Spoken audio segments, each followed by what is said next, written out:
This is Morgan Freeman. If you enjoy listening to The Edge, support them by subscribing to The Edge on iTunes, Stitcher, and you can listen through the iHeartRadio app. Get busy listening. This is The Edge. The advantage it means. They let guy just spit on me for no reason. That's horrible. Is there some comfort in uncertainty, do you think? You're a degenerate. Because Australian Shepherds need action. Wow. Yeah. This is The Edge. That's a self-loathing term that I use. Oh, got it.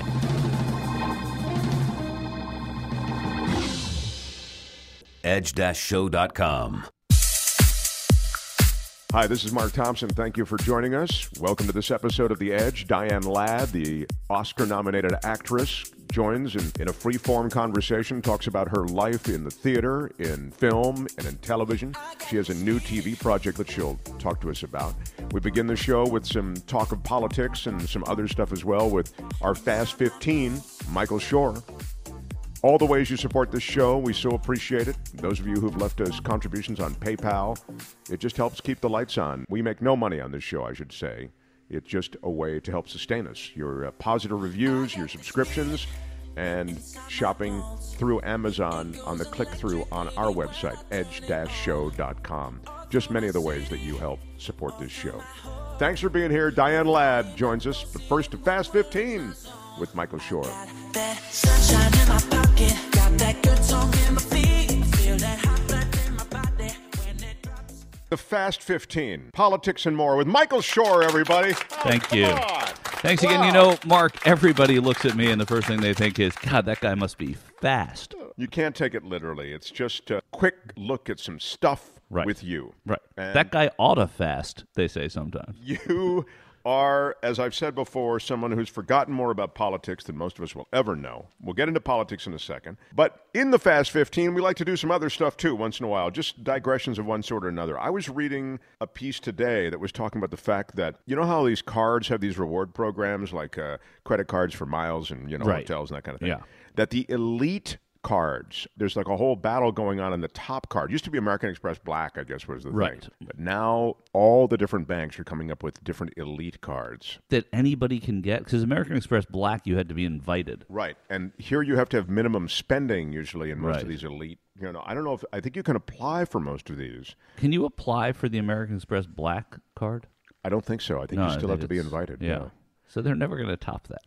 Yeah, but all kinds of other programs that give you elite status in other ways with these other cards. In fact, that's their thing, that there are all these lucrative benefits associated with their cards. And sometimes it's not even the black card. They're talking about a lot of cards that are comparable to the platinum card. Okay. So that's a $500 a year thing at American Express, and it used to entitle you to all kinds of things like complimentary upgrades at hotels. It still does. Right. And so these cards are doing the same thing. Complimentary membership in the Admirals Club at one of these type. You talk about millennials not being credit card carriers.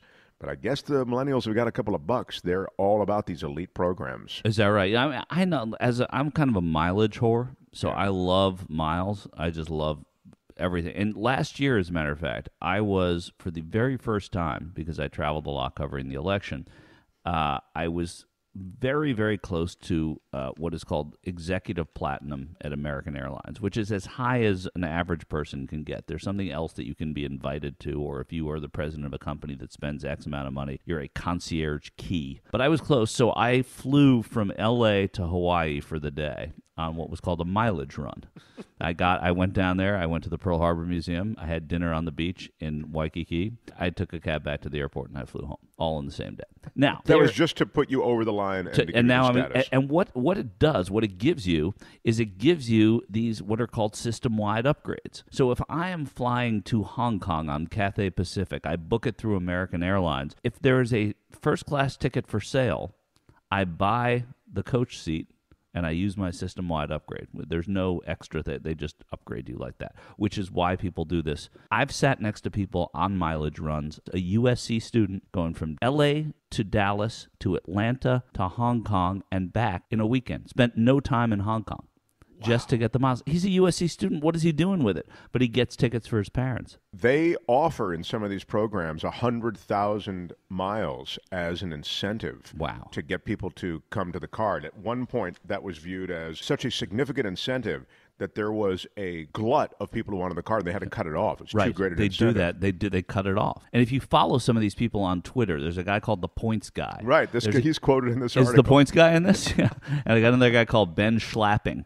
And all these guys, the Points Guy is really the king of it. And I follow him on Twitter. And he'll say, for today only, get a British Airways card, get 60,000 miles, enroll, spend $2,000, and then cancel the card. And that's what people do just to get these miles. And that is the new game, to play it with multiple cards for whatever limited amount of time. Right.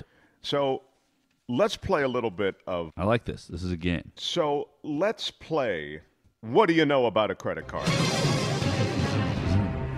Okay. The first digit on your credit card account number is a signal to those in the know. But what does it indicate, Michael Shure? Well, is it A? Oh, you want to just answer without the... I could answer. Well, I'll take the A, B, and C, but I know what it is. Oh, you do? Yeah. It's how high your credit limit is, what year the card was issued, what country your card was issued in, or what type of company issued the card. The latter. It was letter D. Letter D is correct. 3 is American Express, 4 is Visa, 5 is MasterCard, and 6 is Discover. Wow, Michael Shure, impressive. Thank you. I love this. I love this game. Very good at this game, apparently. How do credit card companies make most of their money, Michael Shure? Is it A, interest paid by people who don't pay their balances in full every month? B, fees, like annual fees, late fees, over-the-limit fees? Or C, revenue from merchants who have to pay a fraction of each purchase to the credit card's issuer? Or is it D, selling lists of credit card customers to other companies? Now I don't know the answer, but I'm going to say that it's letter C, that they actually make the most from the people that from are, merchants from giving merchants, them something. yeah. I think that's a very good guess, but the actual answer is they make it from interest paid by people who don't pay their balances in full every month. Damn. Tough one. That was tough. That was good. When you said it first, I was going to say stop right there because that's what it is. But then once you got to the merchants, I thought, man. You ready for another question? You know it. What do you know about your credit card? What is the one certain negative consequence of taking out multiple credit cards? You'll go into debt, is A. B, you'll lower your credit score, at least temporarily. C, you'll make yourself more vulnerable to identity theft. Or D, your bank will charge you higher fees. Well, it's not D. I think that I think it's C. Actually, tell me what C was again. C is you'll make yourself more vulnerable to identity theft. Yeah, I don't think that the credit ratings matter if you're, I mean, you could have a lot out, but it doesn't bring it down too much. I'm going to go with C, that the identity theft. The answer is B. You will lower your credit score, at least temporarily, with more cards. Well, that's what I said out loud. I didn't think it was. Yes, but the good news is there's another question. Every modern credit card includes a swipeable magnetic strip for storing data. What company invented that strip? Was it A, IBM, B, Visa, C, Sears, or D, Bank of America? Wow. IBM, Visa, Sears, or Bank of America? IBM's to suck us in. Sears, Bank of America. Sears, it seemed like they would have come to it late. I would have to say Bank of America wasn't even... I think it was a selling point for Visa to the banks. I'm going to say Visa actually invented it. Wow, I love the way you triangulate and figure it, but in this case... The obvious answer would have given it to you. It is indeed IBM. That's the one you go to, gun to your head. And Visa was called Bank Americard, so I should have known because Bank of America and Bank Americard, they wouldn't have. Yeah, well. So off the bat, IBM's the one you think. Mark, it would be great if there was one more question. You know something? I wish I had one more question for you. I do! Yes! This is the final question. This is for all of the prestige that comes from winning. How much do you know about your credit card? Right. How many credit cards debit cards and prepaid cash cards are in circulation around the globe? Is it A, 1 billion, B, 4 billion, C, 8 billion, or D, 10 billion? I'll say 10 billion. I mean, I have no clue, Mark, but I'm going to say 10 billion. 10 billion. The answer is 10 billion! Yes, Mark! You went out on top! 10 billion credit cards, debit cards, and other prepaid cards are in circulation globally. I started strong. I finished strong. Yep. Impressive. But no, I was also 2 for 5. Well, I'm an impressive finish. Yeah, thank you. All right. Now, let's talk politics quickly, as that really is your thing. I was going to say bailiwick, but it sounds... But by the way, it's the time when you should say bailiwick. Yeah, you're like, right. Now you're not going to have that for 14 months. You're not going to have a chance to say. Yeah, you're right. It is your bailiwick. Yeah. So I don't know what's important anymore. I know what the media says is important, and that doesn't necessarily in any sense relate to what is actually important. Hillary Clinton on the verge of fainting. I want to just bounce this off of you, and then I want to just hear, and then I'll shut up and just want to hear what you have to say. Yeah. But certainly you could say, well, she's got health problems and she's covering things or whatever. But when she's asked in that conversation with Anderson Cooper on CNN, how come you just didn't come out and say you were diagnosed with pneumonia? And she says, I didn't think it was any big deal. That's inconsistent with what you could say and really wouldn't be any big deal. And here's what you should say. You should say, because I knew that people would make a big deal out of it. And I didn't want, frankly, to create more media hype around my health. Right. It was a bad answer. It was an answer, though, that in a conversation it doesn't really matter. I don't think anything about the election was changed because Hillary Clinton had pneumonia and didn't say she had pneumonia. I think that if there are pluses and minuses, it's not just the not a big deal. It's if there are vulnerabilities to Hillary Clinton, it has been whispered that her medical problems are there. We haven't seen her health records. Any hint that she's not doing well or suffering from something that the other candidate isn't, both goes to her status and her gender and her history. And I think that when you set yourself up for that, it's bad. Most people can hide walking pneumonia, right? I mean, if you have to get out there and campaign, you get out there and campaign, and most people can hide it. She got unlucky was by stumbling and, getting overtired, and that's understandable on a hot September day in New York City. That being said, she still gave a bad answer. So I don't think that it's going to if there was a long-term, deeper health problem going on with Hillary Clinton, then it would matter. What was interesting were the conversations that came up afterwards about what happens if Hillary, doesn't make it. Will she drop out? She had a really bad cold. That's really what it boils down to, an infection. And so I think that, at the end of all of this, we vote in under 8 weeks. And at the end of all of this, we won't be thinking about the day she had pneumonia in September. Let me ask you a hypothetical from the edges. Yeah. What if a candidate, in this case Hillary Clinton, what if Hillary Clinton was feeling weak?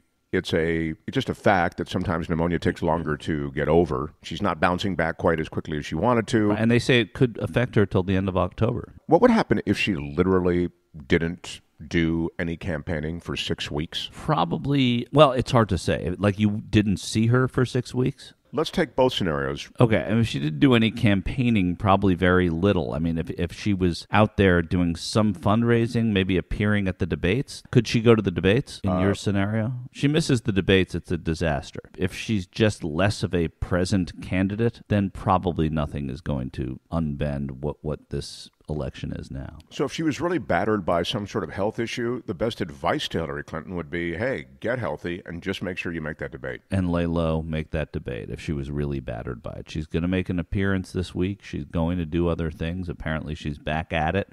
But again, she's getting over pneumonia, and it takes some people longer to get over it. But there's no, people were talking, the hypothetical that people were talking about is what happens if she's not the candidate, and that's compelling political theater. But nothing that anybody's talking about is going to matter because she's going to be the candidate, barring some disaster, and that's not what walking pneumonia is. What about Trump? He's the new Trump 4.0, staying on prompter, staying off Twitter. Yeah. And because he hasn't tripped over himself, everybody is sort of standing and applauding.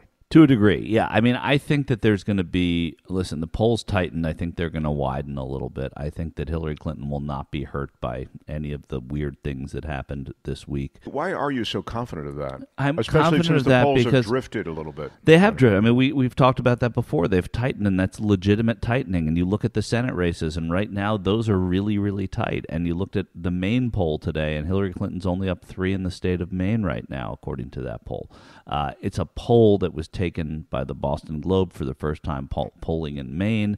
It's a little different the way the methodology, but it's still a poll that shows that tightening. Absolutely.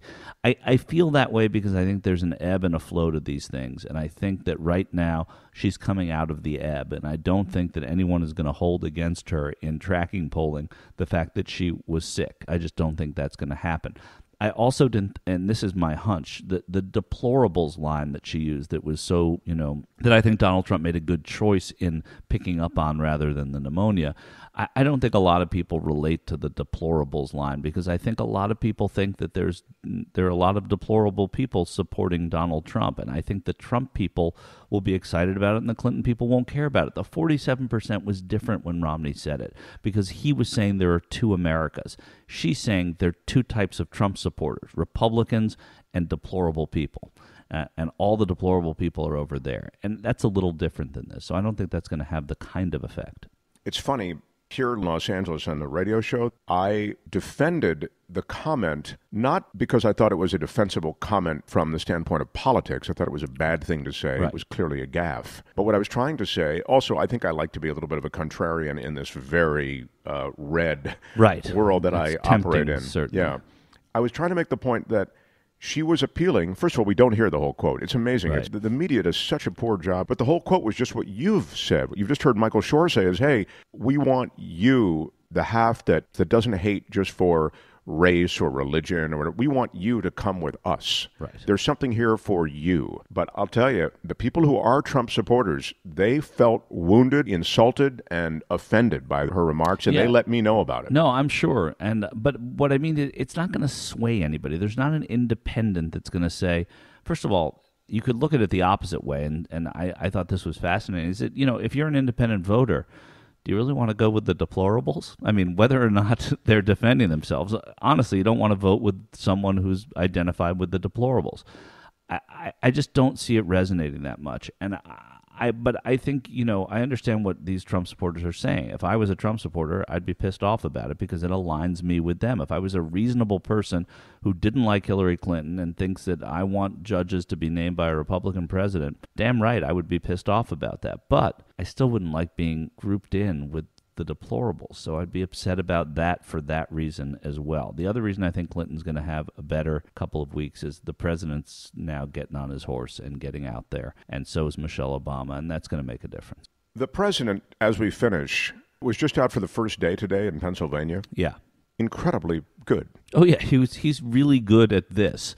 And I think that no matter how much they try and interrupt that, no matter how many people are saying that the Obamas don't like the Clintons, which is coming out in some of these emails, the supposition that Jeffrey Lead, somebody who is a big Democratic donor, had an exchange with Colin Powell where he said that, where Jeffrey Lead said that. I mean, it doesn't matter. You can tell that this president wants Hillary Clinton to win, and he's really, really good at this. And it's going to make a big difference because he's the surrogate in chief, and he is going to get these people out to the polls. That's what he's doing. They're sending him to the right places for that, and he's offering himself for it too, which is good.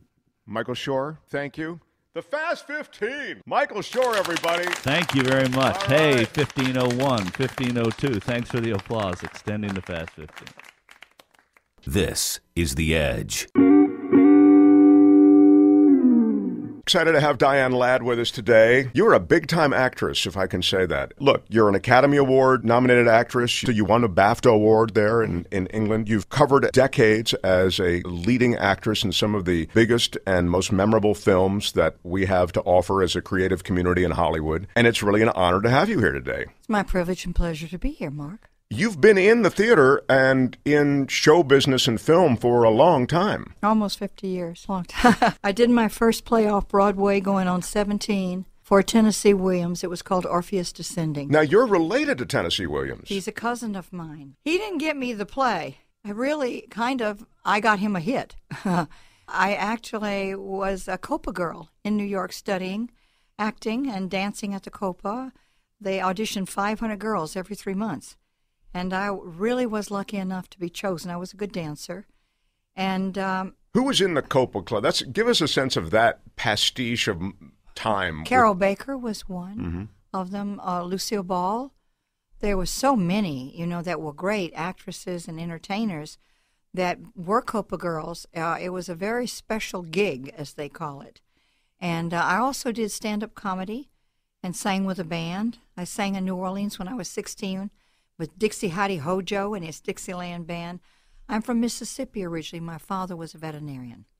So I did this first play at 16, going on 17. I had auditioned for Herman Schimlin for a Broadway show that Jane Fonda was in. And I got a part, one of the parts, 5 lines. And I told Mr. Schimlin, sorry I couldn't do it because I'd gotten the play Orpheus Descending for Equity Library Theater. And Mr. Schimlin said, darling, child, you don't give up Broadway for Equity Library Theater. You do Equity Library Theater to get Broadway. And I said, I understand that, Mr. Schimlin, but I have to do this role. So he never spoke to me again, but I turned it down and did Equity Library Theater for no money because we were told if we got great reviews that we could take it off Broadway.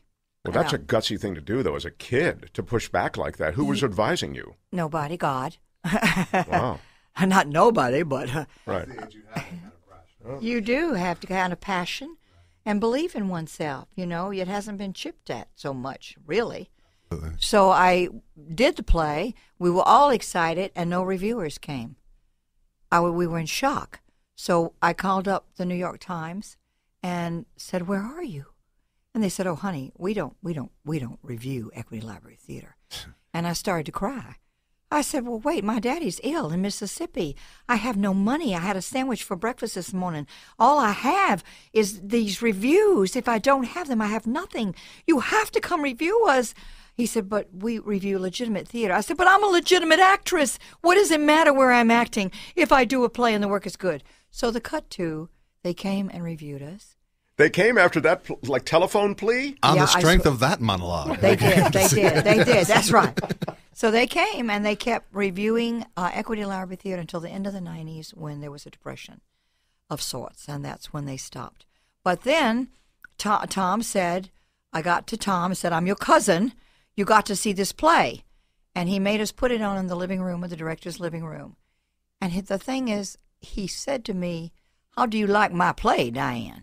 I've been trying to make it a hit for 20 years. This is Tennessee Williams speaking. Yes, Tennessee Williams. Tom Lanier Williams.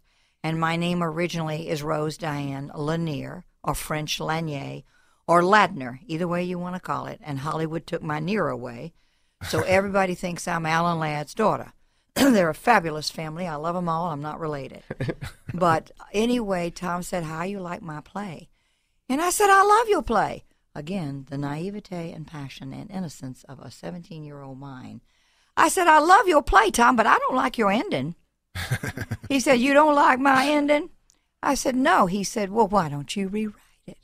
Now, I know now. He was looking at me like, the nerve of this child, this punk. Right. I thought he was serious, and I rewrote it, and he used it in the play, my ending, so help me God. So you're not kidding when you say you gave him a hit. That's right. That's right. It was more than a performance. I did write the ending a little bit, and he did use it. And he was very kind to me, very kind and very inspiring.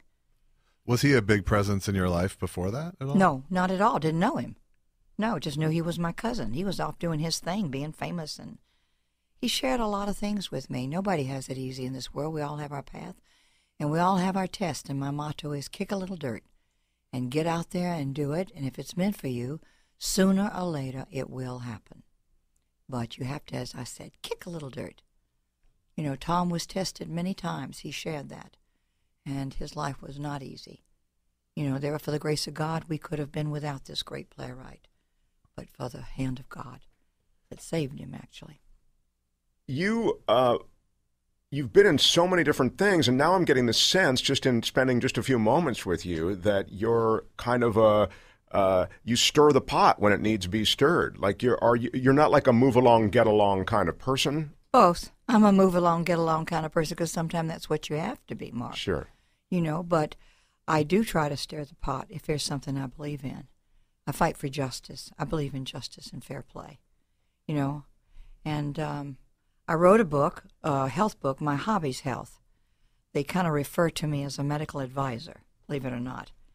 I moving my head around talking. That's okay. I'll You're follow fine. it if you don't mind me reaching in. I was a lecturer for the American Holistic Medical Association and on their advisory board, and I was an advisory on the board for the National Foundation for Alternative Medicine advisory board. And I wrote a book called Spiraling Through the School of Life. And some people said it had helped save their life. It's a kind of funny, and not always funny, a health and spiritual book. And then I have a new book of short stories coming out in October, and it's called A Bad Afternoon for a Piece of Cake. I saw it on your website. And you pick good titles. Thank you. I got a couple of fantastic reviews. One of them is incredible from Rex Reed. I can live off that one. If I get knocked down in the gutter sometime, I can pick myself up and clutch that review to my heart. How is Rex Reed? I haven't... I've loved him since I did this play on Broadway called Lou Ann Hampton Larrity Oberlander. And he wrote a great, great review for me. And when was that? 1976. Mm-hmm. We tried it out in Washington for 6 months and took it to Broadway. It's a long story. It got fantastic reviews. It was part of a thing called the Texas Trilogy, and they say it brought the Kennedy Center out of debt. So, yep, that's one Yeah, thing. the Kennedy Center was actually I think it was just coming into its own during that period of the mid-'70s, right? Well, the funny thing is it's called the Kennedy Center, but it was Republicans who built it. It was Eisenhower who built it, but he named it later it was named Kennedy Center in honor of Kennedy because he admired him. Sure. Isn't that amazing? It was a little more bipartisan at that time. You could never get away with something like that now. I don't know, but the times they've changed, haven't they, Mark? Have they ever? Well, I'd kind of like to dig up Lincoln and see if he'd come on back and join me a little He wouldn't recognize the place, I don't think. He certainly wouldn't let him call it the Party of Lincoln anymore. Yeah, boy. I didn't realize how extensive a legitimate theater, they call it, when you're on the live stage theater. I didn't realize how an extensive record and career you had in that genre. Right. I recognize you as someone who's really worked all of these different genres of acting. I mean, and by that I mean I know we're in soaps in the early 70s. I actually had done a play off Broadway with Bob De Niro that Shelley Winters wrote. And we got struck and we got depressed. And I was on the rebound from my divorce from actor Bruce Dern. And a wonderful man asked me to marry him, and I was depressed. And what do you do when the play closes? You get married. So I married this wonderful guy. That should be the name of one of your books. What do you do when the play closes? You get married. I married William Shea Jr. The Shea Stadium was named after his father.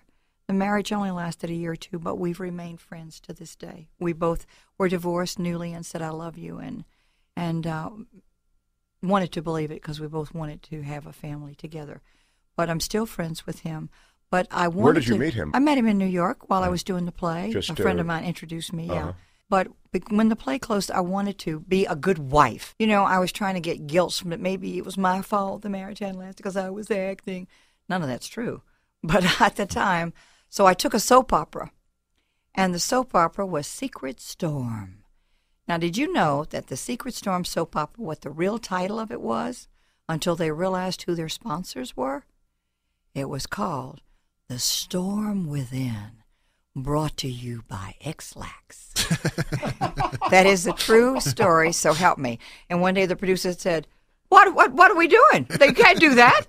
And so they changed it to Secret Storm.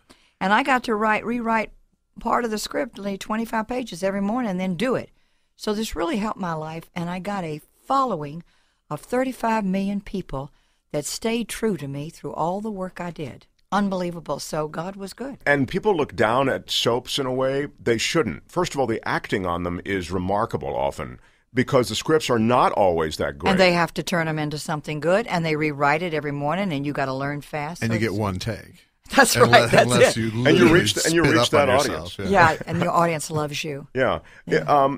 I used to. I'm sorry. Go ahead. Go ahead. I used to work at NBC when I was writing on a talk show, and they would have the Days of Our Lives feed on the, on the one of the channels, just the live feed from the stage, and you'd watch them work and just go, man, that's about as hard as it gets for an actor. Well, I'll tell you, the greatest achievement kind of my life was the film Ramblin' Rose was my greatest achievement, I think.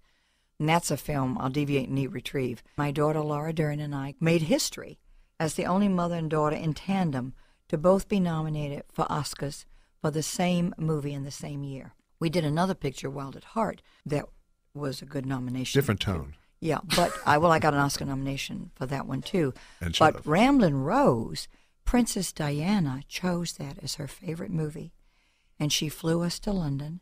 She had a royal premiere and a party in her honor. Wow. For this country girl, that was a great honor. She sat next to me watching me act. I was shaking while she's sitting watching the movie. You know, that was. Did she say? What did she say about the movie? Why did she like it so much? And she said she liked the truth in it. Yeah. She liked the honest soul. Use that word, truth. And when we met her, we stood in line like a receiving line. And she was an incredible woman. She was down to earth. She looked you right in the eye. And she had long cocktail gloves where she took them off. And when she took your hand, she did it like the arm, like they did in the old days when they grabbed an arm to see, like this, to see if you had a sword up your arm. Okay. Or she touches your upper arm. Yeah, the arm goes near the elbow. It's a great I will be your friend handshake. It's a great, it represented, you be fair to me and be truthful, I'll be fair to you and be truthful. It was incredible. She was incredible. That was one of the greatest experiences of my life. But back to the soap opera thing. When I had done the film Alice Doesn't Live Here Anymore, thanks to Martin Scorsese, got my first Oscar nomination, lost to Ingrid Bergman, but won over her, as you said, British Academy Award. Now they offered me to do the series. They talked about doing a series. Dum Dum here didn't want to do a series. Oh, no, she wanted to go back to the theater and be a starving actor. So that's what I did. And so they went on and did the series. And then when I came back to do a little part in a movie in Hollywood, they were courting me to do the series. I didn't know that there was trouble brewing in the cast. I asked, is there trouble brewing in the cast? They said, oh, no, that's bad rumors. So they offered me a deal that I couldn't refuse. Polly Holliday, who's a fantastic actress, was playing Flo. But I didn't want to play Flo after Flo after Flo, so I created a role called Belle, which was a country western singer-songwriter, and my father and I together wrote all those country songs that I sang. I have that Uncle Bud song in my head. That's my daddy wrote that song. Since I was 10 years old, that's been in my head. My daddy wrote that. Uncle Bud's got cotton. Uncle Bud's got corn. Uncle Bud's got chillin'. Ain't never been born. Ooh, ah. Thank you. Ooh, ah. And then it goes on. That's Uncle Bud, folks. That's Uncle Bud. But here's the payoff. I hope my 10-year-old me just heard that. Heard us think. Here's the payoff. When lots of times we think, why am I doing this? Why am I here? God, what do you want from me? Honestly, there isn't anybody who hasn't asked that. Or they may ask the universe if they don't believe in God or whatever you believe in, sure, Buddha, whatever. What's my purpose? Well, I'm telling you now, when I joined the Alice TV show, the first night that I joined, those days you had big ratings. So CBS had 35 million viewers, and they were in 10th place. And the night I joined that show, the LA Times wrote about it on the front page. Do you know what the rating went to that night? Hadn't happened before. They wrote a huge article. 75 million viewers and first place. Took all 3 major cities. And you know why? I credit my audience from the soap opera. Sure. That's my people. They were faithful viewers. Right. I was shocked. They said, Diane, do you know what just happened? You doubled our rating. But usually if that happens, the guy that's starring always gets the credit. Always. I did a movie with Johnny Cash, and they gave him lots of credit. Look what you did with our show. And he said, wait a minute, I did a show last year. I didn't get that high rating. Why don't you give the woman some credit? Oh, that's great for a guy to say that. Normally they don't say that. He was a gentleman and a scholar, that Mr. Johnny Cash. Yeah. And I loved he and his wife both. That Alice that was a weird loaded situation to walk into to begin with, though, because you had to replace basically Fonzie at that moment, if you had created Fonzie. You are a perceptive human being. Obviously, I stayed with it about a year. Yeah. And then I asked to leave. I was making a lot of money, and the first time I ever made money, really, in show business. And usually you don't make money for the things you love the most usually. And I thought, no, I cannot right now stay with this show. I didn't feel I was being treated right, and it kind of broke my heart. But I thought, you know, you can make all the money in the world, but if you might end up an old alcoholic on a hill if you keep selling yourself down the river. So you have to, as Shakespeare said, be true to yourself. So I was true to myself, quit the big paying job, went out and made a little money again. So, yeah. But it was worth it. So you have to strike that balance. Was it the dynamics or the process that got you on the? Because for me, multi-camera shows is a really bad way to make anything. The process didn't bother me at all. It was the dynamics. It was the interplaying dynamics and games that were going on that I kept saying, we got to listen. Even dogs sniff each other kindly, you know. I mean, if you expect the United Nations to get along, why can't people in a little TV show get along and have peace? You've got to have harmony. If this is your life, your soul, you don't need to have aggravation and agitation. But there are a lot of egos, I would think, that come together in a lot of these creative endeavors. Well, I find the egos are not always among the actors. You'd be shocked. I find that some of my managers and agents and producers have had bigger egos than any of my actors. My actors think they're saving the world half the time. You know that. Yeah. Yeah. We want to get out there and we just want that applesauce, a little applause. Do you love me? Did I do good for you? We're quite a naive sometime group of people, but a loving one. Not everybody, but you know, not everybody in any group. I want to get to, and I will get to, Chesapeake Shores, which is the new project. Reason I'm here today. Yeah, which is a really cool project that you're doing for Hallmark Channel. And it's an interesting, talk about putting actors together and everybody's got to sort of play together. It's a really interesting group and really talented group of people. And maybe we'll spend a minute on that, and then I want to kind of parachute back to a couple of spots because actually you're in, and I shared this with you when I first saw you, you're in a show, this Chesapeake Shores again. You're in this project with a guy who I've got a man crush on, and that's Treat Williams. I think he's just a brilliant actor. I've followed him since a movie called Prince of the City, in which he acted with Jerry Orbach, who I then also kind of fell in love with. Just from, I'm just thought those guys were unreal. Well, you're doing spiraling through my life by saying this because Jerry Orbach played my husband in Cemetery Club, a great film that Bill Duke directed, and Treat Williams starred with my daughter, Laura Dern, in a fantastic movie called Smooth Talk that the late Sidney Pollack produced that a brilliant woman directed, Joyce Chopra directed. If you never saw Smooth Talk, you really should see it. It's a beautiful film. So Treat and I, we're hugging each other. We're so glad that we're both there. And we got a great actress there named Barbara Niven, a beautiful blonde-haired actress. She plays his ex-wife. You've got a group of terrific talent there. And I love Hallmark. I really do because...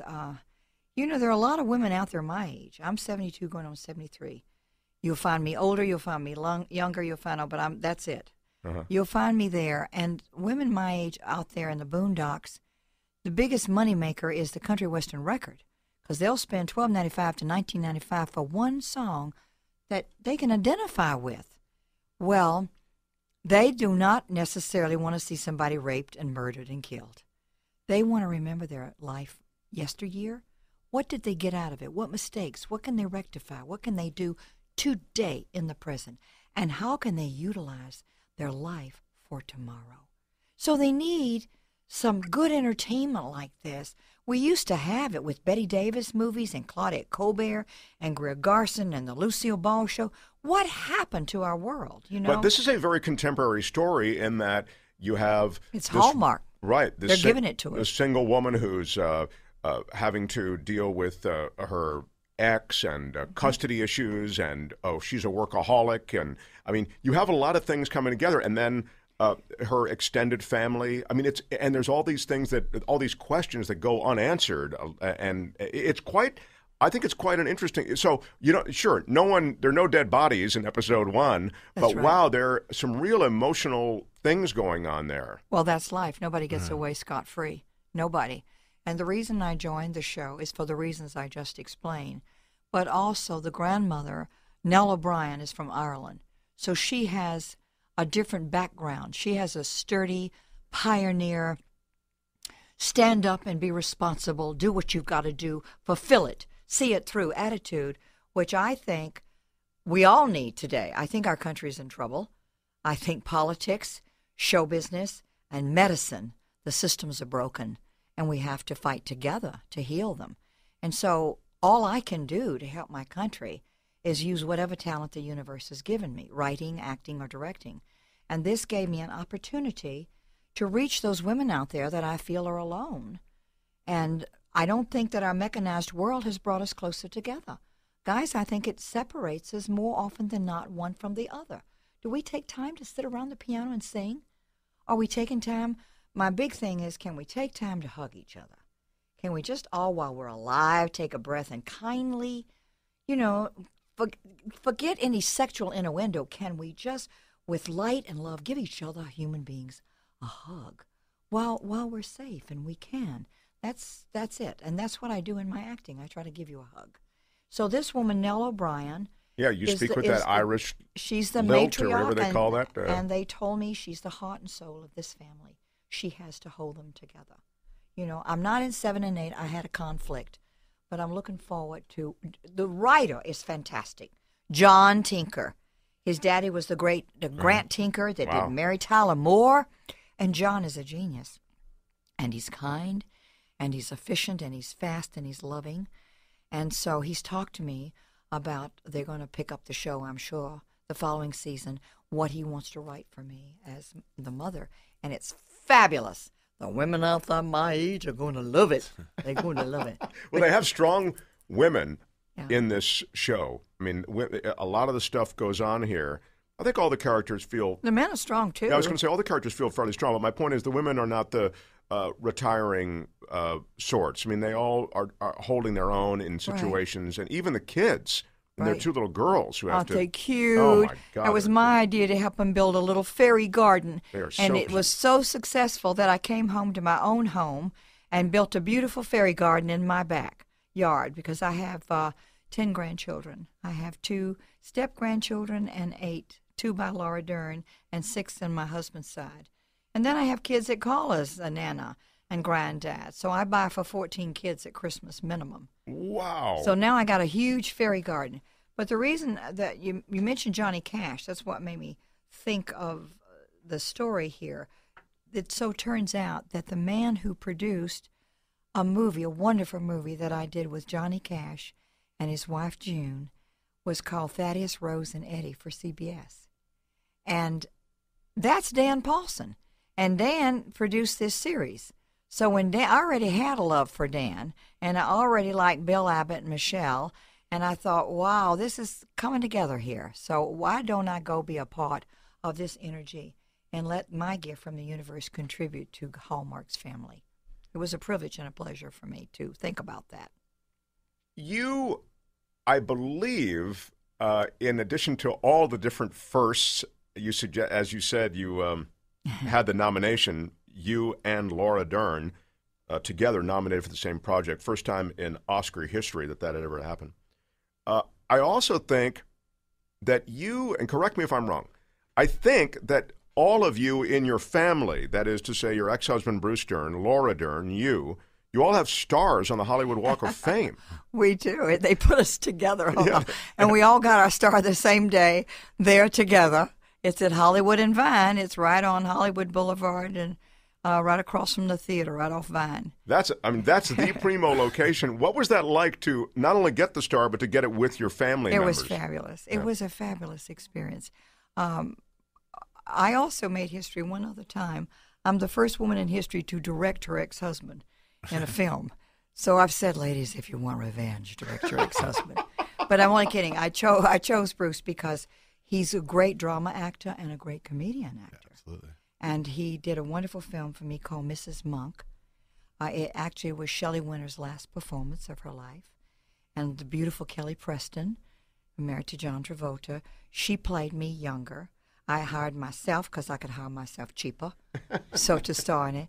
And I won 3 Best Director awards, and it got rave reviews all over Europe. And it's called Mrs. Monk. Mrs. Monk. Okay. They were selling the video for $85 each. I was very angry about that. I said, don't sell it for $85.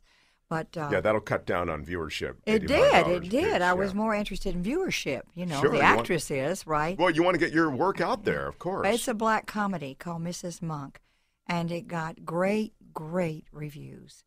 And I'm going to direct my next film next year, but I can't talk about that yet. But I'm going to come back on here and talk about that when I do it. We'd love to hear about it. I know a little something about it, and I can't wait to talk to you about it. You were in Chinatown, the Polanski film, right? I was indeed. What was that like? 'Cause that's another situation in which you have a lot of very experienced actors and producer, director types there. In other words, there are a lot of moving parts, and they're all big. Beautiful Faye Dunaway. And I later turned down a part in a movie called The Temp, which Faye Dunaway took, and she called me and thanked me for turning it down.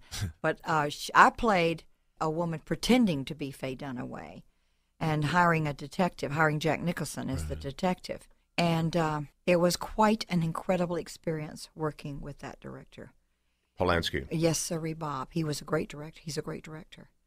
And Chinatown is one of the films that's in Congress, has gone into the National Archive of Congress, selected. So at least that was a great honor, no matter what, for everybody.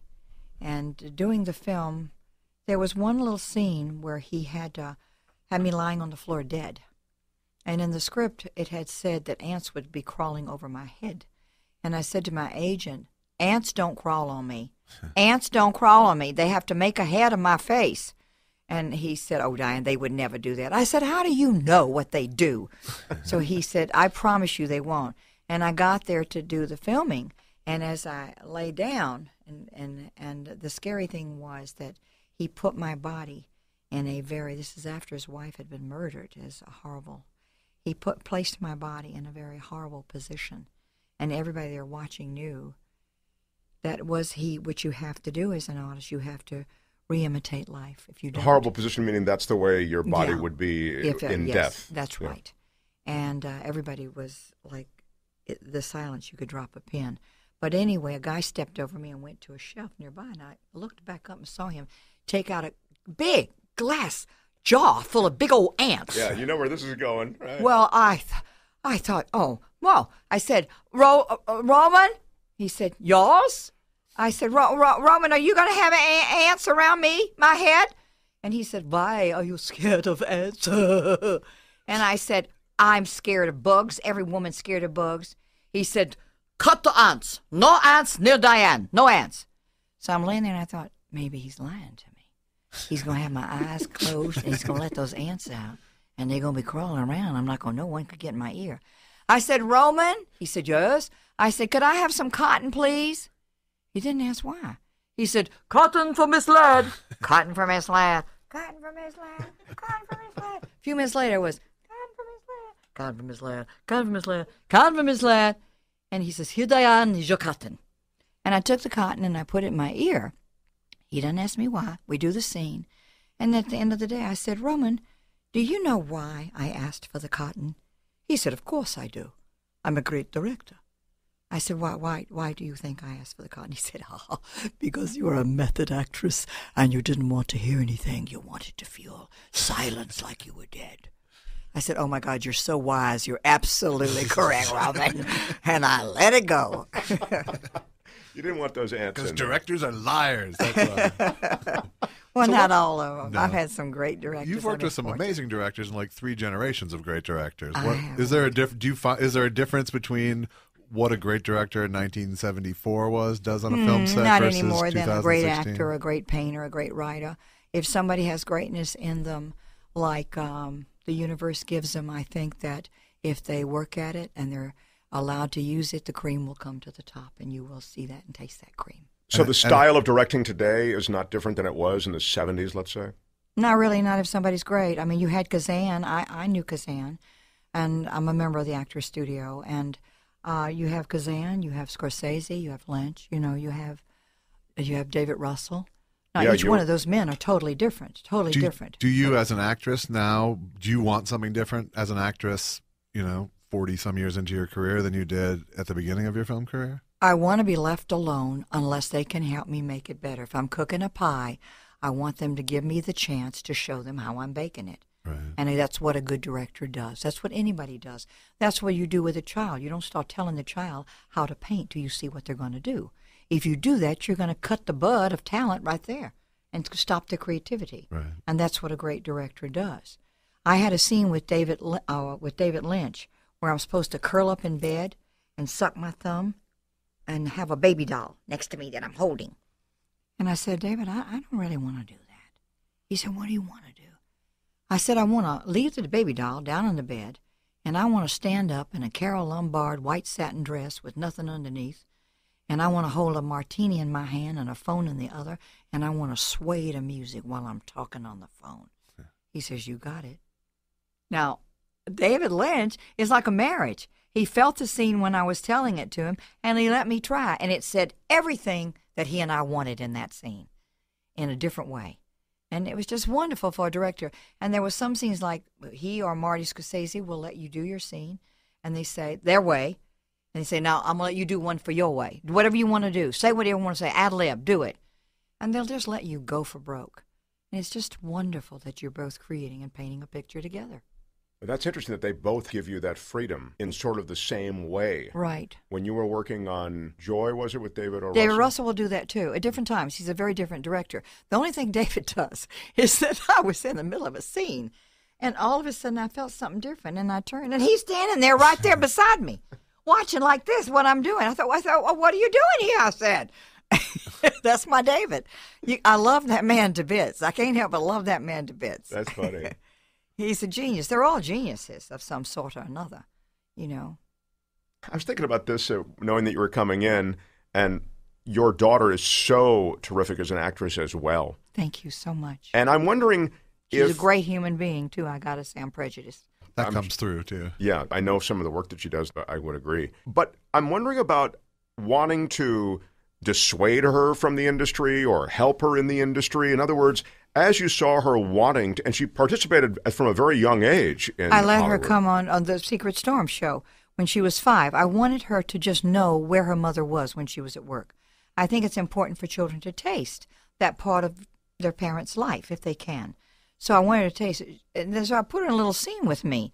And the other show business mothers were pushing their kids to be, it was like a birthday party, and pushing their kids. And I didn't push Laura at all.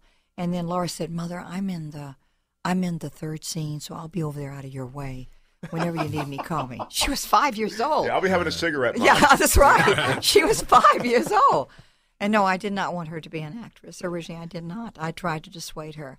Now, She outsmarted me. Now, why didn't you at that time? I think it's a very difficult profession for a woman. I do never receive the pay that a man receives. If I do a film like, if I do a film in a studio, if there's a contest between who's going to get top billing, me or a man, even if I have more credits or more awards, he's going to get billing over me, usually. Ebert, the critic, once said, I think Hollywood men hate their mothers. I didn't say it, he did. But I felt like I write really good scripts, and it's been a horrible battle. Spielberg had set up a meeting for me with one of the heads of his company, and I drove all the way from Santa Barbara, where I live, so excited. I mean, I was crying. I was so happy. This is it. I'm going to get my film made. It's just to have a meeting, yeah. Yeah, there was a big meeting with this important person. And I felt that I was treated so badly, so cruel, like a cat with a mouse. He played watching me, watching my reaction. They said, so, who's going to direct your film? And he knew damn well I was the director. Excuse my French. And he had my brochure, professional, on his desk. He had a EPK, 3.5-minute story, 1.5-minute trailer that told you everything. So professional, cost me thousands upon thousands of dollars to get it right. He never bothered to look at it. 3 months later, the man called and said he hadn't read my script. This script that I'm going to do, Emma Koskov's going to produce. She read it. Marty Scorsese had read it 10 years earlier, and then I rewrote it. I have 5 scripts in my office that I wrote. And Marty wanted Marlon Brando to play the lead originally. And I met with Bud. He was a friend of mine. His sister was one of my best friends. And Bud said, I can't do it, Diane. I'm too tired. But and he told me what I had to do. I must never give up. He gave me a couple of lines for my film that were genius and inspired me. And so it's almost a decade later. And Marty says, Emma, I want you to read Diane's script. And she read my script, and she called me on the phone and said, Diane, I read your script. I said, yes. She said, my God, it's one of the best scripts I've read in 10 years. Now, for 20 years, I couldn't get anybody to read it. Mark, it's bad enough to try to write the bloody thing, and then when you can't get anybody to read it, but they'll take me to lunch and talk about it. Oh, they want to have lunch with Diane Ladd. I had lunch with Diane Ladd. But I'm being used, and I don't need another lunch. I'm trying to diet, for God's sake, but I want my work read and respected. So I did not want Laura to be an actress because it's intangible. Right. And or it's is your system... backside too big? Is your chin pointing when you laugh? You're judged not by what you give, and many actors are changeable. I said if Marlon Brando had been a woman when he did Saranara, he'd have had to play Japanese parts the rest of his life. So I think you're judged much more harshly, I find. And also, a man 80 years old can have a love scene with a 20-year-old. If you are a woman 80 years old, unless you're Ruth Gordon in Harold and Maude, you're put out to the pasture. So I think it's a difficult, not if you're an architect. And even she had to kill herself afterwards in that movie. So. or a painter. If you're a painter, you could be 80 and have a lover 23. But not if you're an actress. It's still a culture and a business environment that is dominated by men. And even as there are changes, it's still overwhelmingly a man's world. We thought, Mark, that it would get better after Alice doesn't live here anymore. But I think it's gotten worse. You used to have great roles for women. Betty Davis, Claudette Colbert, Greer Garson, on and on and on. Wonderful roles. Joan Crawford. Magical roles. Look at them on TV. Of course, I've got to say in defense of men, there are 23 parts, though, for every man, for one part for a woman in my profession. And even Meryl Streep said, for years, she never got the salary that a man equal got. But still, on the defense of men, there's very few great parts, really, for our actors. Even Philip Seymour Hoffman was very depressed about that. Yeah, for anybody, you're saying, man. Yeah, I think that first of all, we got too much runaway production. I've been to Canada 10 times. We've lost they've got $6 billion in production because we don't have enough tax incentive. And by the way, you are looking at the one woman who got the only tax incentive passed and signed by a president in 40 years. I actually spent $60,000 of my own money with my husband's help, fighting for 4 years. I went to Congress, and 4 years I fought, and I found one congresswoman, the late Karen McCarthy, so that she helped me finally get a bill passed that if you are doing an independent movie for $20 million or under, and your investor can depreciate his investment in the year. Now, Canada has tons of incentives, tons. I did a TV series for Stephen King, for ABC and for Sony, and they together went to the governor, who was Schwarzenegger at the time, and said, "Can you give us a $2 million incentive on a $38 million budget?" And they said no. And Vancouver said, "Come on, baby, come on." You know what Vancouver got for that? They got $8 to $10 million in taxes. We needed that. California needs that. They got $8 to $10 million in expenses, phone, products, on, and we put 500 people in Canada to work while our people are standing in unemployment and the studios are rotting. This is a greed and corruption game that has to be stopped. And because of that, if any civilization loses culture, by God in heaven, history's proven you lose the civilization. And Shakespeare said, look to these actors. So here I am. Everything sounds so good the way Diane says it. Even when she's railing against the system, it sounds like a great monologue. That's because I'm Southern, Mark. It's it's just terrific. This used to be the epicenter of everything, Hollywood, and now it's where we created this great industry. And now we feel like just a spoke in the wheel. Well, listen, I got the proof right on a website. First of all, there's my website, DianeLadd.com. And then there's the website. I have a 501c3 to help culture in this country. I help I help children orphanages, Marilyn Monroe's orphanage. I help kids who can't read. I have a poster man. I had Bray CBS did a special about him, and I called him up. He was 80. He landed at Nuremberg. He won 2 Purple Hearts and a Congressional Medal of Honor, and nobody knew that Ed Bray couldn't read till he was 82 years old. He finally got a teacher to help him read, Spot and Dick and Jane. Wow. At 82. And he's my poster guy to fight for literacy in this country. That's terrific. Brittany, what is our art and culture? Art and Culture Task Force.org? Is it the Art and Culture Task Force? Just Art and Culture Task Force.org. And you go on there, and it'll prove to you how important tax incentives are and how California could get money. We got road problems. We got poverty problems. We got old people problems. We need help for this state. Well, let me also Are you listening, Jerry Brown? I mean, and I'm going to say one other thing in defense of the arts, and because I'm a supporter of the arts, and I support things sometimes because I think they need to be supported. But the arts, through time, I'm talking about through hundreds and hundreds of years, there's terrific evidence that a society that supports the arts generally rises economically and socially. So the idea somehow that, well, we can't fund the arts, I mean, that's a private thing. No, the government of the United States and the citizens of the United States should be involved in supporting the arts. It's very important, not only for entertainment, but for the health of the state. For the health. Our country is one of the few countries that does not have a national theater. Poor countries have national theaters because they realize the integrity and dignity it gives every human being. And if you want to get into health, look what's being done today by health. I can't. One of my grandchildren watched the news the other day, watched a commercial, and they had the woman floating through the woods with the sun shining on her, and they said, if you take this drug, it will. Wonderful, I take this drug. And then it said, but of course it can cause seizures, get you to commit suicide. Yeah, there's 45 seconds of side effects. And my grandchild looked at me and said, Nana, you don't ever take that drug, do you? I said, no, honey, Nana doesn't take that drug, thank God. But unfortunately, some people do. It's hard to push back on that system. How isn't it? in God's name can we allow those kind of drugs to be advertised for money and sold to people when we know that drug can kill somebody? What's happened to us? Are we crazy? And we're happened. Why don't we have better art and culture? Why don't we have better movies and TV? What are we doing to our song, Mark?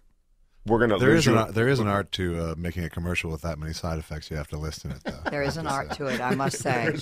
There's an art to it. Well, there's an art to burying somebody, too, darling. True enough. Have a good funeral. That's the sad thing. Nobody slows down for you till it's too late. You notice how we ever slow down for somebody who's dead? Everybody has to slow down and honor them. Could we slow down for each other while we're still alive? I mean, amen. I mean, It's true. Our time with you is short here. We're kind of wrapping up, but I wanted CHESAPEAKE Shores. Every Sunday night. CHESAPEAKE Shores on the Hallmark Channel. Who are you a fan of, or what are you a fan of these days in the arts? Well, I was a fan of Simone Signoret, a French actress who was one of the greatest actresses that ever lived. I was certainly a fan of Betty Davis. Today, I'm a fan of my fellow actors that I think are great.